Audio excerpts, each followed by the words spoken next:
زما درې زامنو دوه پکې مړه شو په بم کې دوه د هغوی زامن مړه شو یو مې پکې په هغې کې یو کس درېیم چې کوم نه په خپل زخمي شو خپې یې ماتې شولې د هغې دغه علاج مې وکړو څه مزدوري کړې وه څه یو څه بل څه 50,000 روپۍ ګورنمنټ را کړې وې په هغې ولګولې په هغې باندې هغه خدای جوړ کړو په خپو کې اوس هم راډونه لګېدلي دي او داسې منډه تړله یا د پل نه دنګل یا داسې څه دغه نشي کولی صرف خپل کور کې خپلو بچو سره وخت تېروي او بس دغسې دی دماکه شوې وه د آفتاب خان په جومات کې عیدګاه ورته وایي چې په هغې کې ټول کلي د اختر په ورځ غونډېږي او لمونځ پکې کوي هغې جومات کې دماکه شوې وه شیرپو کلي کې مخکې مې هګۍ ټولولې مزدوري به مې کوله او اوس ګرځم څوک خیر زکات راکړي هغې پسې ګرځم هغه غواړم مزدوري کولی نه شم او بچي غواړي بچي غریبانان دي مسکینان دي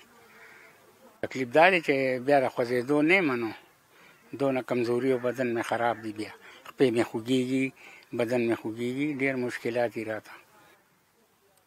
ډېر زیات خلک یې خیر ته کېنولی دی زموږ په شیرپو کې روغه مقبره ده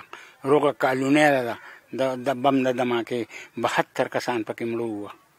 نو بس جینکۍ ټولې کونډې شي او ټول خلک بېوزاره شي کورونه خوشې پاتې شي د یو کور نه 2 3 څلور کسان دا مړه شوي دي په دماکه کې بس بیا به دقسې تنخوا پاتې شي نو هر څه نه ذلیله شي